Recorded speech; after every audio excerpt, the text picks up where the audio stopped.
Canal Televisión, bajo la gloria de Dios.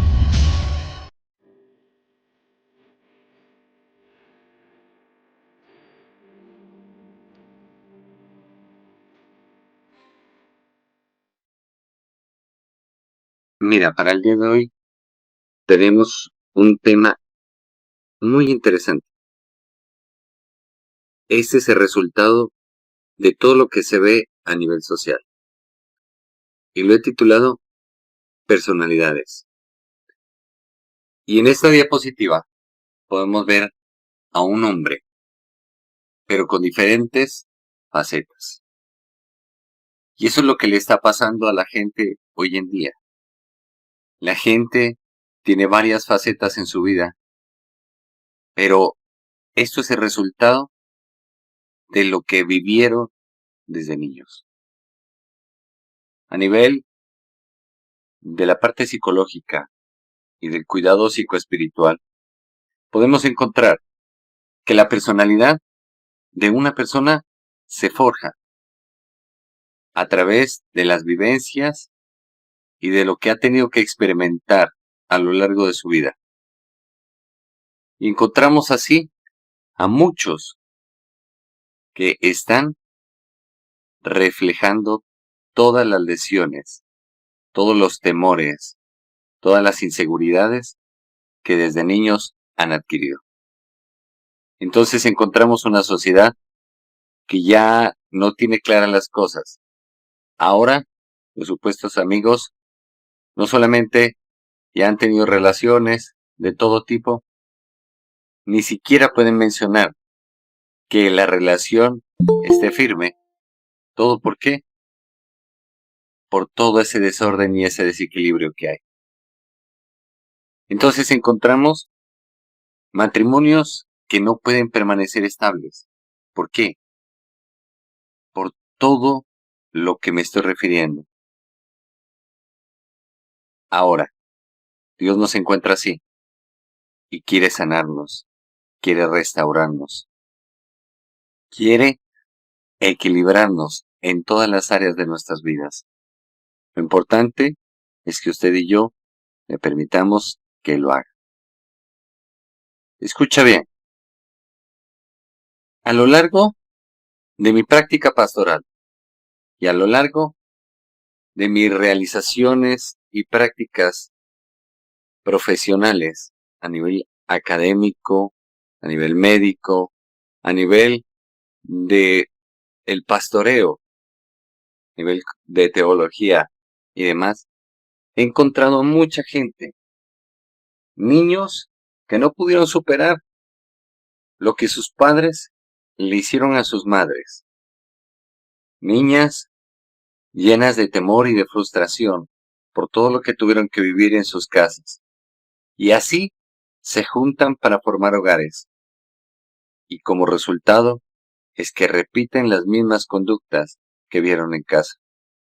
Y tarde que temprano llega un punto donde se fragmentan los hogares y queda deshecho todo. Entonces encontramos personas que en la iglesia son una cosa, en la casa otra, en el trabajo otra, pero nunca muestran a una persona que se pueda mantener en todos los contextos de manera equilibrada. Entonces, vemos a muchos que en la iglesia son súper ayudadores, súper educados, levantan las manos, alaban a Dios, y en la casa son todo lo contrario. Encontramos gente que en los trabajos todo el tiempo sonríen, son amables y demás, pero en la casa son totalmente diferentes. Y encontramos gente llena de temores, que se torna agresiva. No hay nada más peligroso que un agresivo pasivo, aquel que no te explota de una ante una reacción tuya, pero que se va guardando y acumulando todo eso. Se vuelve en una bomba de tiempo. En el momento que menos lo pienses, está allá en la cara. Entonces, mira, Llega Jesús, nos encuentra así, y el Señor quiere que en medio de su amor, en medio de la relación con Él, vayamos sanando. Continuemos. Mira, te voy a hablar acerca de la historia de un hombre que la presenta en una película llamada Múltiple. En algunos países, esta misma película es conocida como Fragmentado. Y quiero que entiendas qué es lo que acontece. Te voy a hacer un spoiler. Una película más que narra dónde es capaz de llegar la mente humana. Un hombre con 23 personalidades diferentes, diagnosticado de trastorno de identidad disociativo, secuestra a 3 chicas adolescentes. Más allá del orgullo de la película y del final que les espera a las 3 víctimas, lo más interesante para nosotros es aquello que se cuenta o se deja ver sobre este curioso trastorno mental.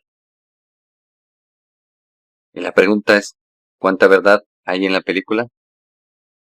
Revisemos un poquito la historia, lo que acontece a nivel contemporáneo. Encontramos en Estados Unidos que aún jovencitas y adolescentes matan a sus compañeros y a sus docentes con armas letales y contundentes. ¿Pero esto por qué se debe? ¿A qué se debe?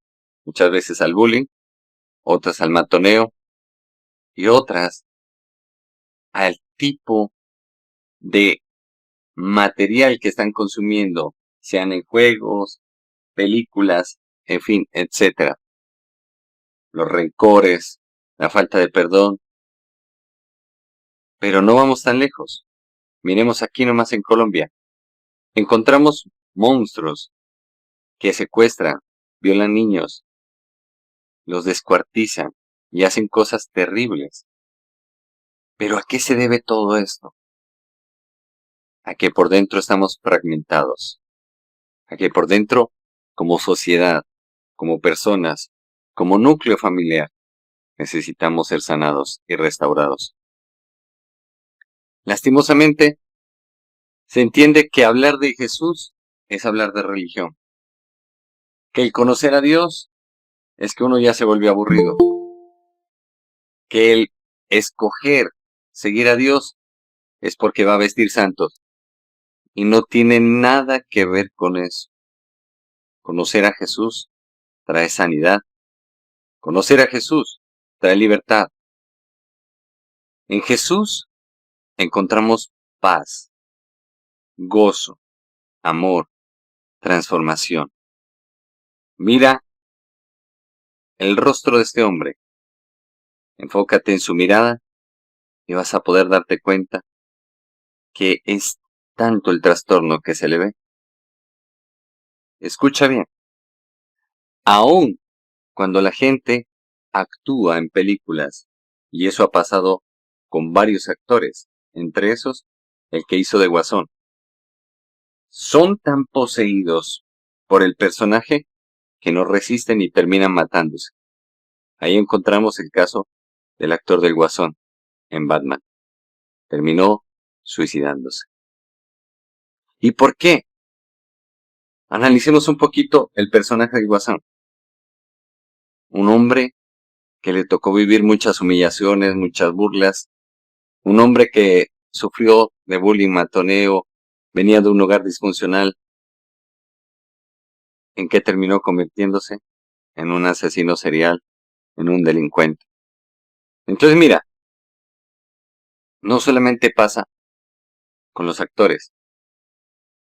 ¿Quién no conoce o conoció a Kurt Cobain, el cantante de Nirvana? Muy joven, terminó pegándose un tiro de escopeta y volándose los sesos. Entonces, ¿por qué se alcanzó la fama? Se alcanzó la riqueza, se alcanzó los sueños que muchos hubieran querido. Por eso que lleva dentro esa fragmentación de la cual Dios quiere sanarnos. En el Salmo 24, versículos del 3 al 5. ¿Quién servirá de base bíblica para iniciar esta predicación. El Señor dice y pregunta, ¿quién subirá al monte de Jehová? ¿Y quién estará en su lugar santo? El limpio de manos y puro de corazón.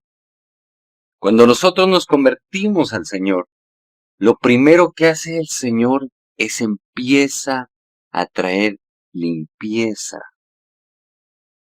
Encontramos mujeres que tienen manchadas sus manos por abortos y llegan con unos vacíos emocionales profundos y terribles. He tenido que ver a muchas así, que van llegando y Dios en medio de la oración va revelando. Y cuando uno les dice, mira, veo que ha habido abortos, y agachan la cabeza, lloran y dicen sí. Y desde ese momento todas describen que se sienten vacías por dentro. También encontramos hombres que han manchado sus manos con sangre, matando y demás. Y así sucesivamente. Encontramos hombres que les pegan a sus mujeres. Mujeres que no pueden ser fieles a sus maridos o viceversa. Y todo tiene un patrón que viene desde la infancia. Y entonces llega Jesús. Así como encontró a la samaritana, así como encontró a la mujer que fue hallada en el adulterio, así como encontró a Nicodemo en medio de una religión, así como encontró a aquel Leví que extorsionaba no solamente a los judíos, sino a los soldados romanos, así Dios nos toma y nos encuentra y empieza a sanarnos. Pero ¿cuál es la metodología tan efectiva que Jesús utiliza? El perdón, el amor, la misericordia. Jesús no nos acusa, mientras nosotros hacemos el trabajo de Satanás, el acusarnos los unos a los otros. Y entonces el Señor hace la pregunta y dice, el limpio de manos y puro de corazón. Y entonces Dios empieza a quitar esa maldad, esa corrupción que tenemos, ese doble sentido que llevamos en nuestras vidas, esa incoherencia entre lo que decimos y lo que hacemos. Pero en la medida que Dios va sacándonos de ese mundo, nos permite ver cómo las personas que siguen en ese mundo siguen poniéndose máscaras, siguen afanados por las riquezas, siguen acelerados en la vida, pero que no logran darse cuenta que cada segundo están perdiendo lo verdaderamente importante. Vemos gente supremamente exitosa, económicamente, empresarialmente, a nivel laboral, y su familia es un desastre. Vemos a muchos que se aceleraron por conseguir el sueño americano. ¿Y cómo terminan? Totalmente fragmentados. Entonces Dios empieza un proceso en nosotros de limpieza. Nos encuentra mentirosos, mal hablados, engañadores, hipócritas. Nos encuentra realmente con conductas que no son muy presentables, ni tampoco muy santas. Y entonces empieza a sanarnos. Pero hay un problema ahí, que la gente, cuando empieza a ser limpiada de eso, empieza a volverse inocente. Y se olvida que Jesús dijo, mansos como la paloma, pero astutos como la serpiente. Entonces, pasamos de una fe sana a una religiosidad que hace que pensemos de que por ser cristianos no nos puede pegar ni un chinche, ni una gripa, ni nada, porque donde quiera que estemos somos bendecidos. Y nosotros nos acercamos a la Biblia y encontramos Jacob, David, José y muchos siervos de Dios, incluyendo Moisés, tuvieron que pasar situaciones bien difíciles. ¿Y eso significaba de que Dios no estaba con ellos? Para nada. Dios siempre estuvo con ellos.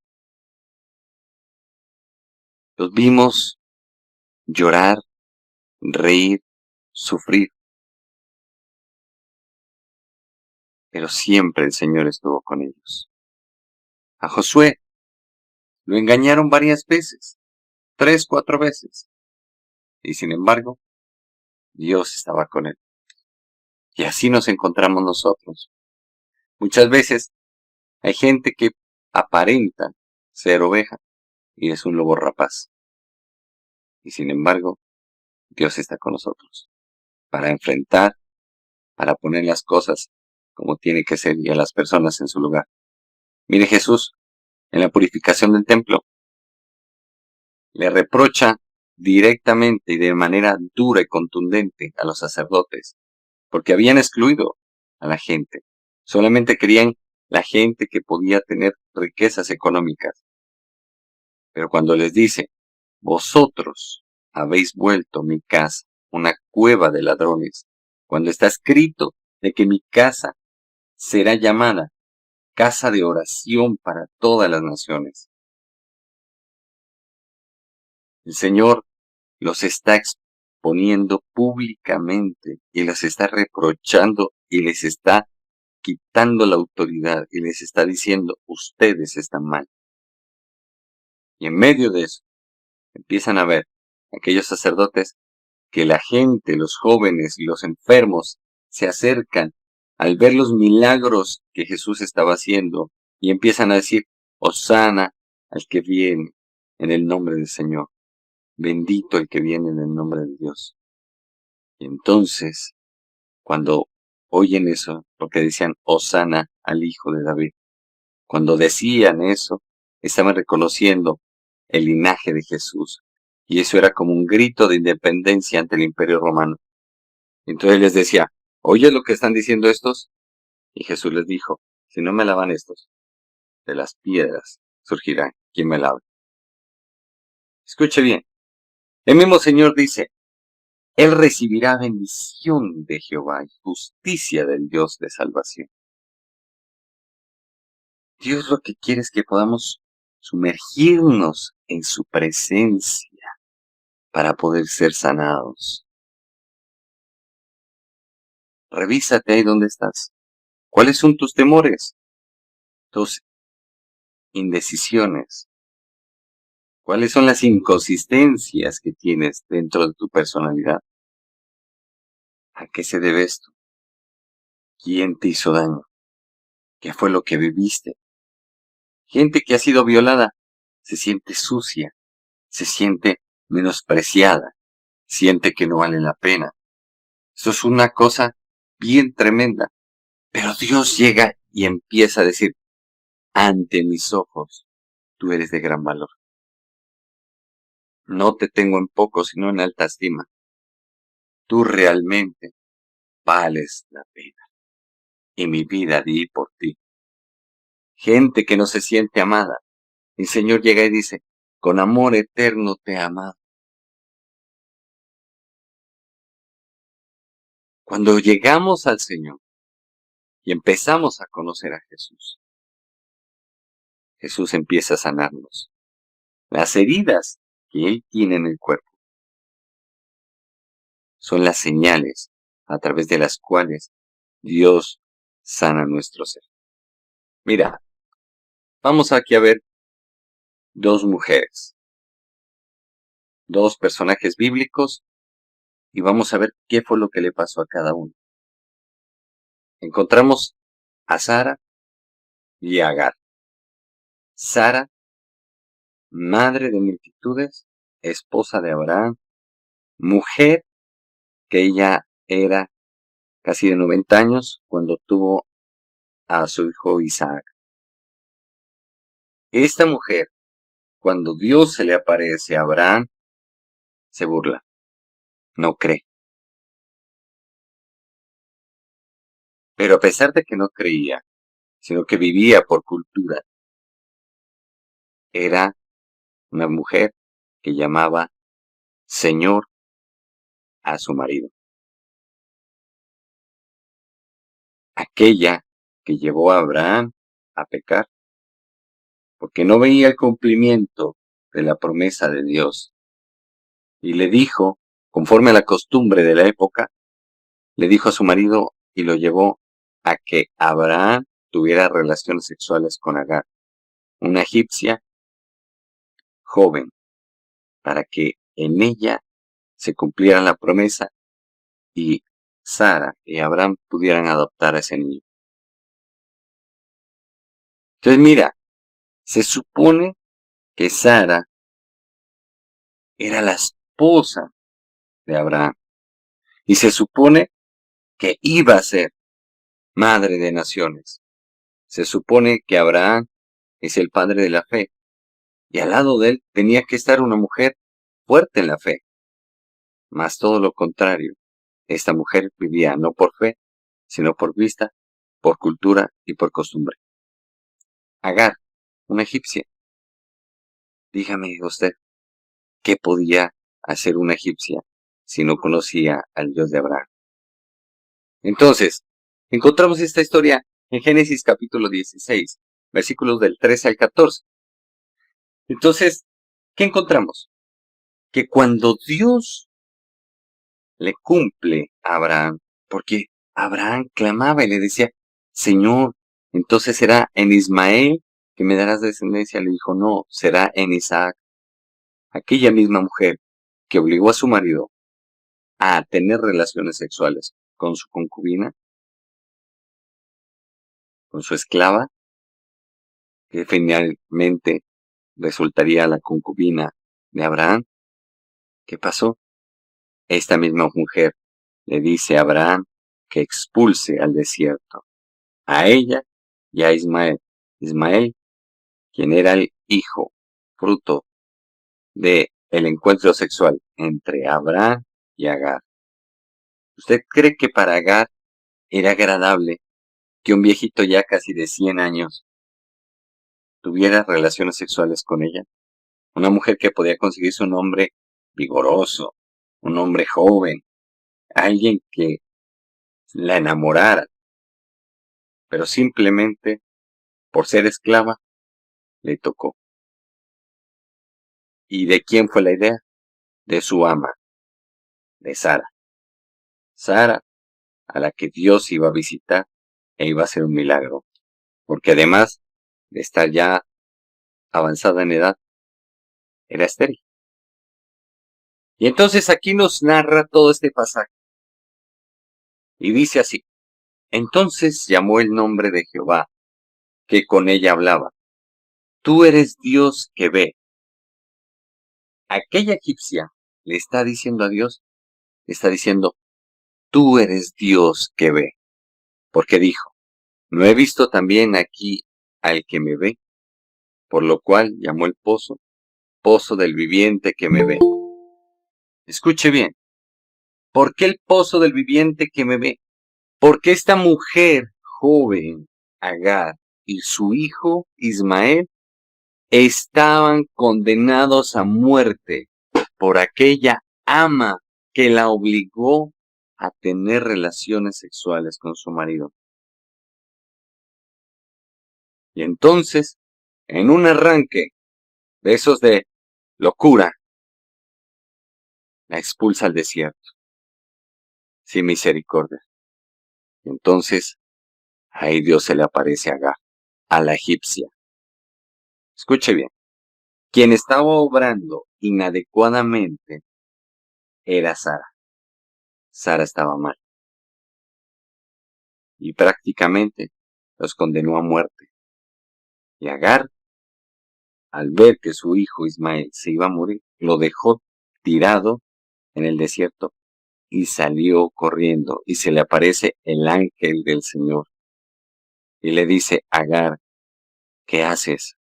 No, me estoy alejando porque mi hijo se está muriendo y no lo quiero ver morir. Eso para mí es muy duro. Y le dijo, no, ve y vuelve. Dios está contigo y no va a dejar que este niño muera. Jehová ya ha escuchado el clamor del niño, el lloro del niño, e hizo brotar agua del desierto. Y así muchas veces nos encontramos con gente que se supone que es de fe y que nos daña la fe. Y llega Dios y dice, yo no te he desechado. Yo sé que esa persona obró mal. Y en su tiempo recibirá su debido castigo y reprensión. Pero estoy para ti y para esa persona, para los dos. Estoy para todos. Tan solo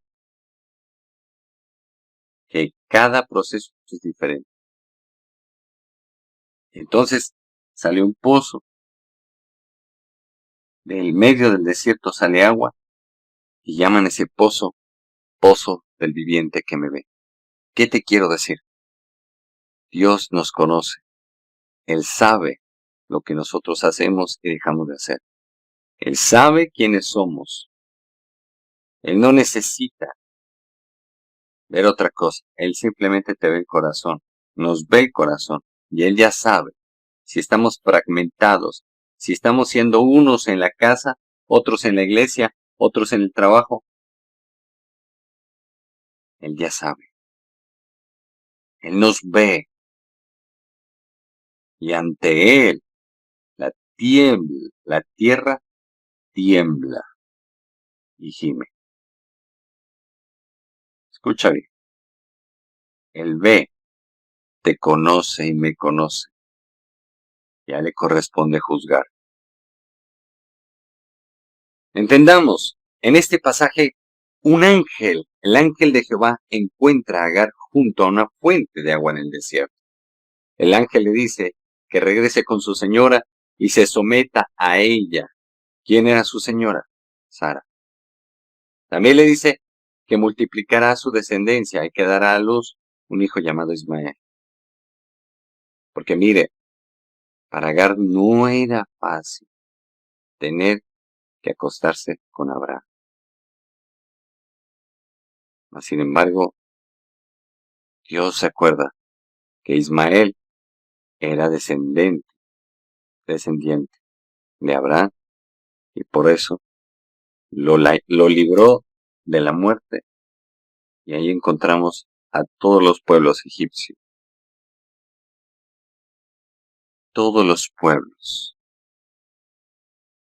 alrededor de Israel. Y cada uno tiene una historia.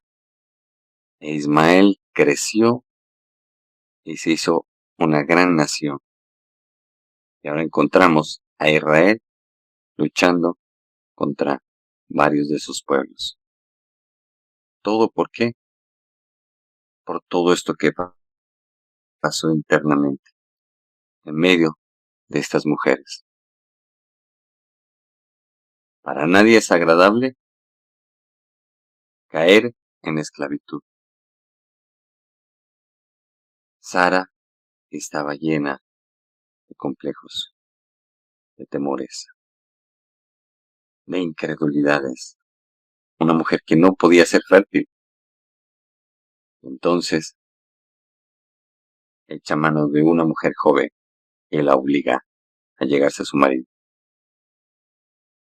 Agar, una mujer egipcia, que era esclava. En aquella época, más valía un animal que un esclavo.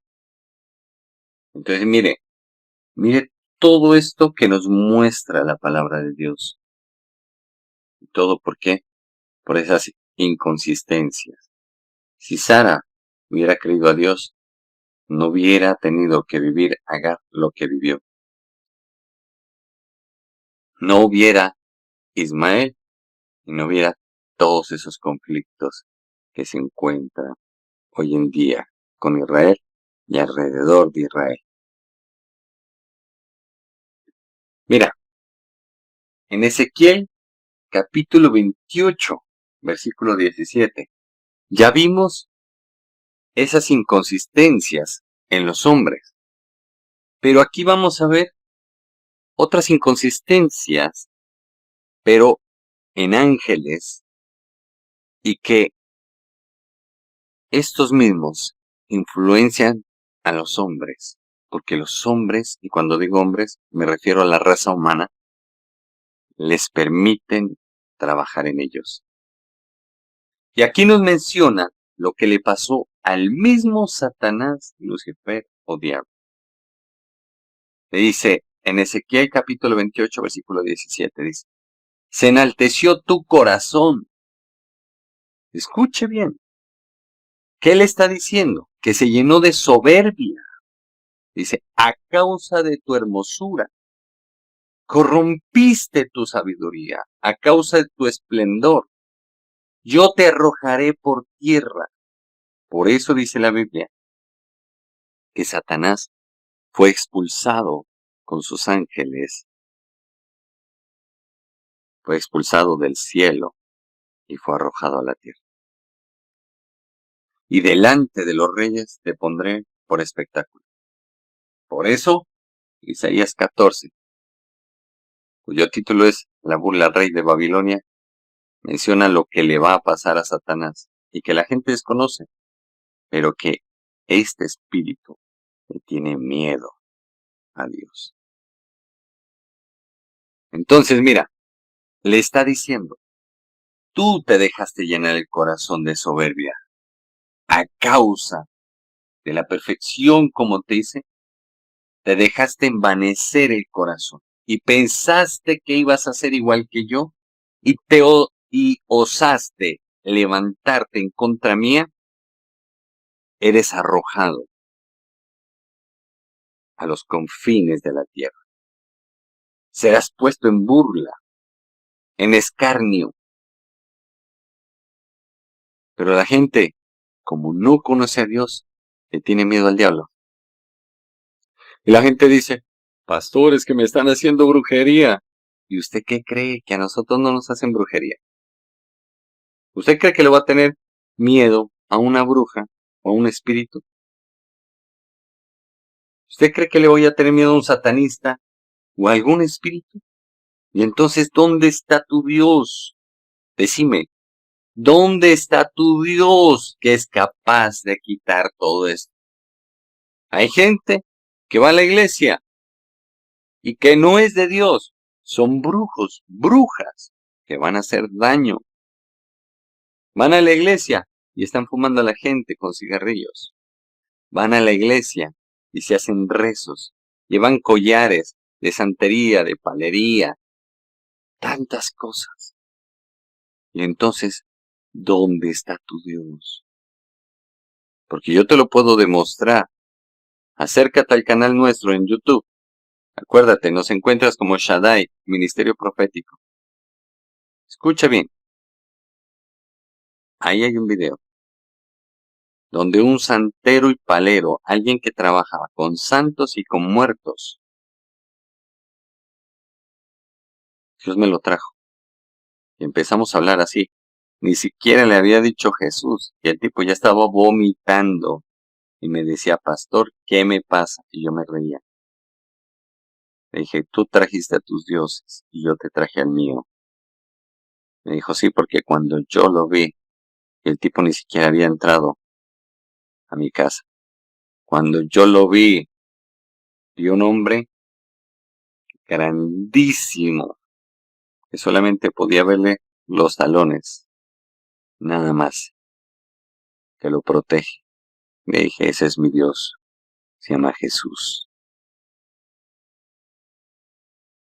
Pero la gente le sigue teniendo miedo y pavor a los siervos de Satanás y a los demonios. Qué ignorancia tan grande. Cuando tú le tienes miedo a ellos, estás ofendiendo a Dios. Porque le estás diciendo, ellos pueden más que vos. Y déjeme decirle,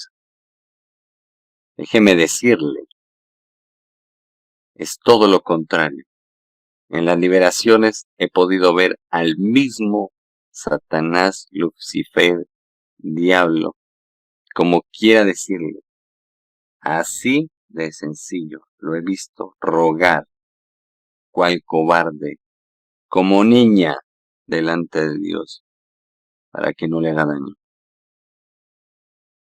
Entonces imagínese, ¿en quién estás creyendo? ¿Cómo estás creyendo? Deja ya tus inconsistencias.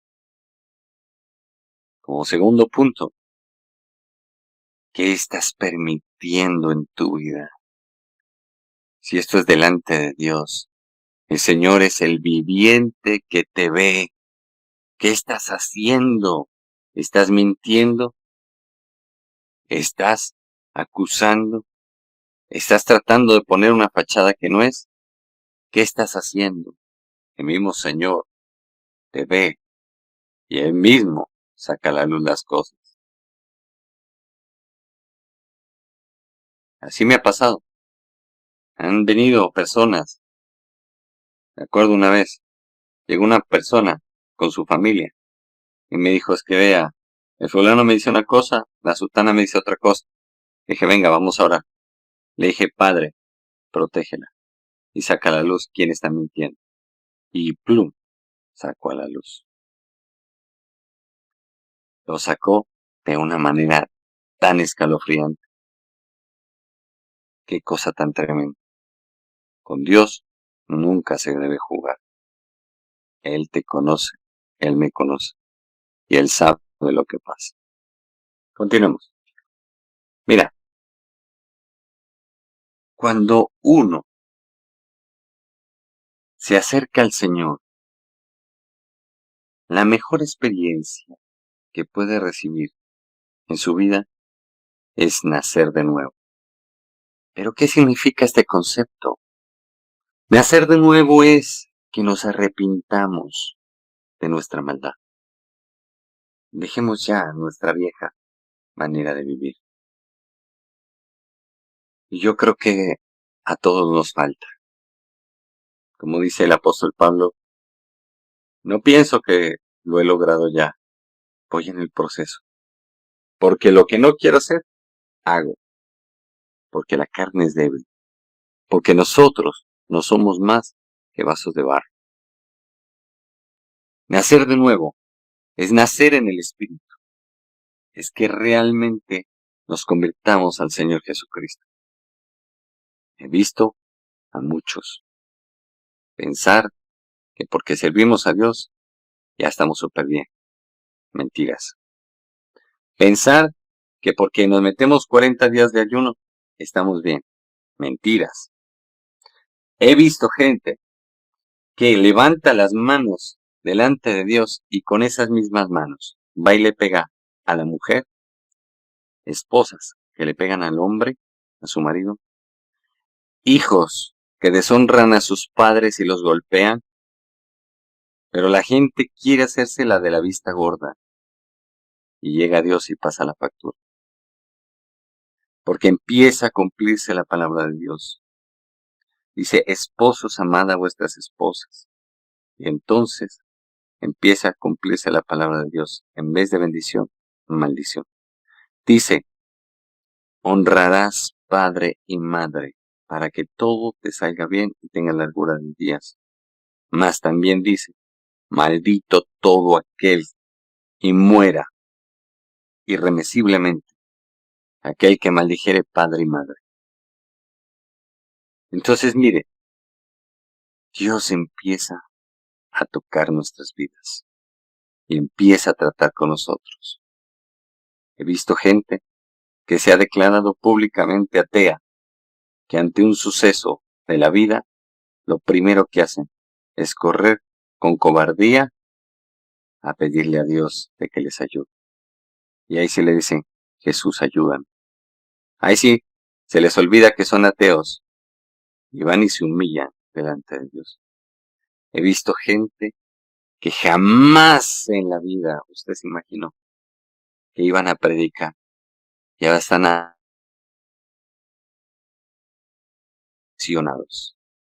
apasionados por servir a Dios, por hablar de Él.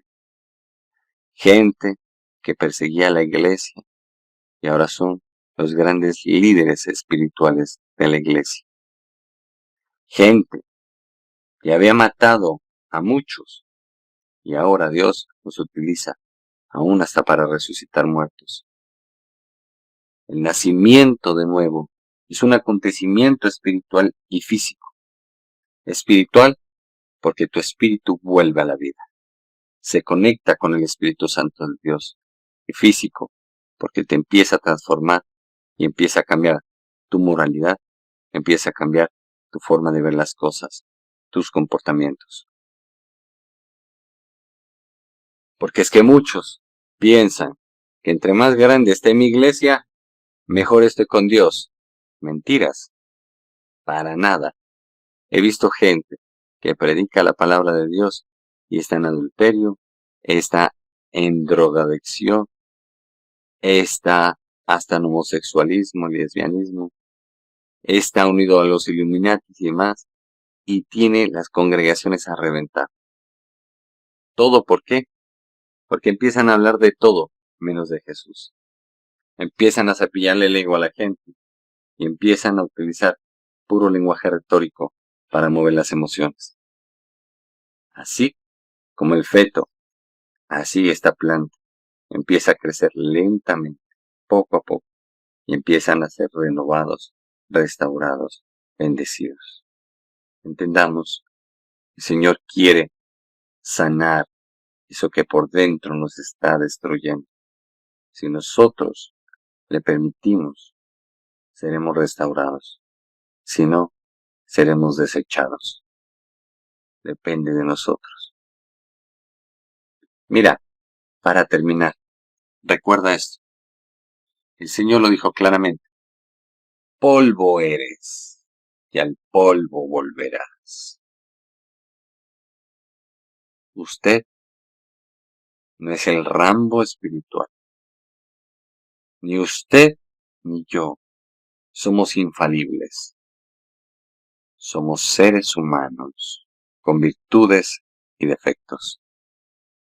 Y Él es el que nos puede transformar. Si nosotros no entendemos esto, no va a pasar nada.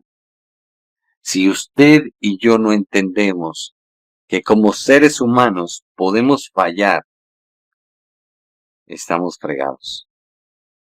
Si usted y yo no entendemos que necesitamos nacer de nuevo en Dios, estamos fregados. La única manera de deshacer las obras del diablo y de tener una transformación de realidad de vida es convirtiéndonos a Jesús. No solo de palabras, sino con hechos. Ahora, la pregunta es, ¿estás dispuesto a convertirte a Jesús? Si estás dispuesto, o estás dispuesta, no es decir amén, amén, gloria a Dios y aleluya. Nada de eso. Con Dios no son palabras. De hecho, Dios mismo nos enseña. Dice, no prometas con ligereza a Dios, porque si lo prometes, cúmplelo. Así de serio es Dios. Y nos menciona un pasaje bíblico que un hombre juró por Dios y le tocó matar a su propia hija. Porque él le dijo, Señor, si me das la victoria en esta batalla, lo primero que me salga a recibir te lo ofrendo en sacrificio. Y le salió su hijita amada. Y usted dirá, uy, pero ¿cómo? ¡Qué malo! Dios sí que es malo, ¿por qué permitió eso? No, Dios no estaba pidiendo eso. Pero este hombre le hizo un voto a Dios. Mire cómo es de tremendo. Dios le dio la victoria. Pero mire lo que pasó. Entonces, delante de Dios son hechos. Por eso, después de los evangelios, sigue un libro poderoso. Se llama Hechos de los Apóstoles. Y el mismo Santiago refiere en una de sus epístolas, dice, porque la fe sin obras es una fe muerta. Si tu fe no tiene obras, no tienes fe. De labios adoras a Dios, pero tu corazón está lejos de Él. Yo creo que todo esto nos pone a reflexionar a nosotros, a todos. Usted no es perfecto, yo tampoco. Su familia no es perfecta, la mía también. Usted peca, yo también peco. Estamos tablas, pero solamente el que empieza a experimentar la presencia de Dios en su vida a través de Jesús, de su Santo Espíritu, de su palabra, empieza a cambiar. No para que lo vean, sino voluntariamente en su corazón. Por eso es el ejemplo que les ponía. Alguien tenía sed. Y esa sed trataba de llenarla con alcohol, drogas, mujeres, fama, dinero. Llega Jesús y esa persona empieza a entender que no necesita nada de eso para estar en paz, para estar tranquila, para vivir como Dios quiere que vive, equilibrado, ya sin esas fragmentaciones en su ser. Muchas personas, y escúcheme, me he encontrado a muchas personas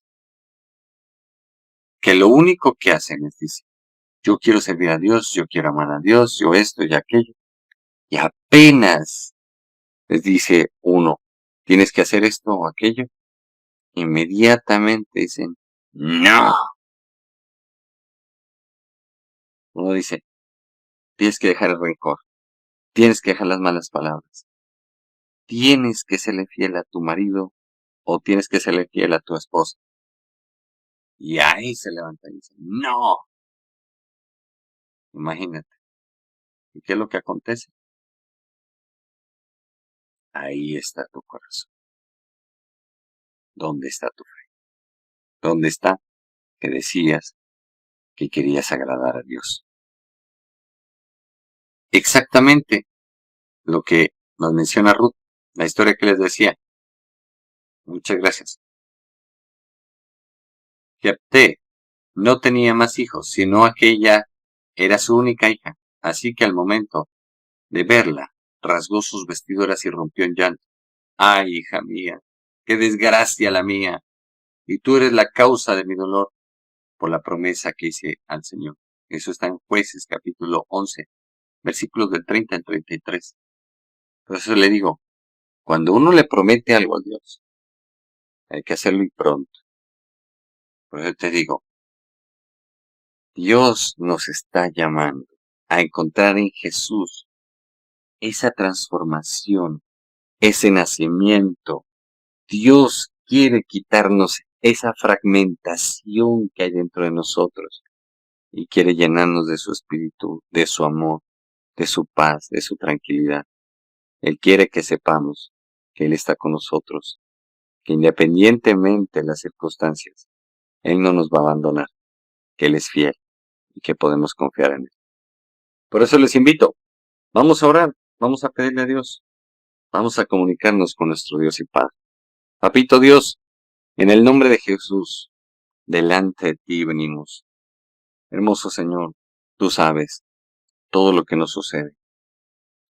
Sabes todos nuestros temores, nuestras frustraciones, nuestros rencores. Tú sabes todo, Señor.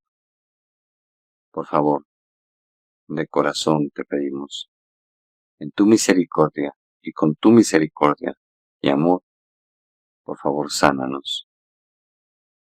Ven, escúchame una cosa. Mira, tú decides si en esta tierra vas a vivir o un infierno o un reflejo de la gloria de Dios en bendición. Recuerda, si tienes temor, el mismo rey David dijo, el día que temo, en ti confío, refiriéndose a que en el Señor podemos encontrar esa esperanza y esa confianza. Recuerda también, no debemos ser como niños, inocentes que nos van engañando de aquí para allá. No, porque Dios dijo, maldito el hombre que confía en el hombre. pero sí debemos confiar en Dios y dejarnos limpiar y purificar. Recuerda que estamos ante una sociedad cada día más corrupta y más dañada, y que Dios quiere transformarnos y a través de nuestras vidas transformar muchas más. Pero ¿qué requiere? Que usted y yo dispongamos nuestro corazón. Escuchen, esposos, ya no sigan dañándose la vida y el hogar. Recuerden, si ustedes se unen en el Señor, pueden ser muy felices y tener un hogar maravilloso, un hogar envidiable. Hijos, amemos, respetemos y honremos a nuestros padres. Porque recuerda, si quieres que te vaya bien en la vida, debes honrar a tu padre y a tu madre, pero también debes esforzarte para capacitarte y salir adelante. Esposas, recuerden, el marido corresponde al respeto, al amor, a la ternura. Si tu marido es agresivo, es de un temperamento que no se lo aguanta ni el diablo, la única manera como lo vas a doblegar es con amor, respeto, ternura y entrega. Cuando hagas eso, no necesitas ni siquiera ponerle prédicas. Cuando hagas eso, tu marido va a empezar a ver en ti la luz de Cristo. Esposos, yo sé que es difícil muchas veces lidiar con la terquedad de las esposas, pero recordemos, son vasos frágiles. Vamos poco a poco, con amor, con ternura, de la mano. Entendamos que la unión entre el hombre y la mujer, cuando el hombre y la mujer se unen y Dios está envolviéndolos en esa unión, son imparables. Mujer, eres ayuda idónea de tu marido, no eres la competencia.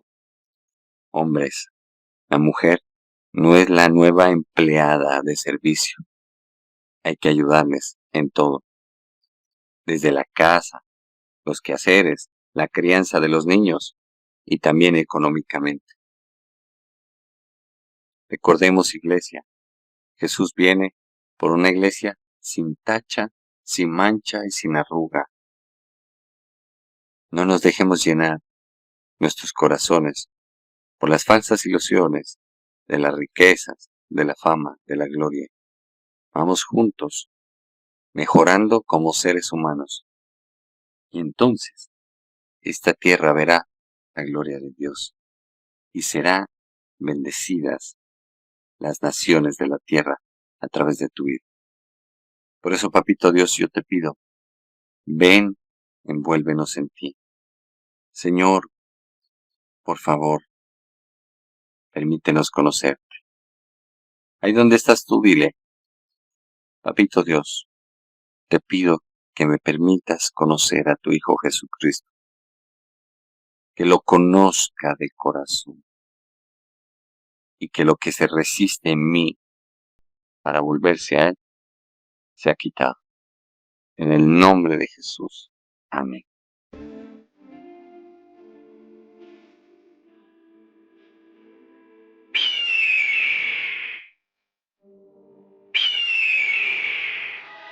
Chagall Televisión, bajo la gloria de Dios.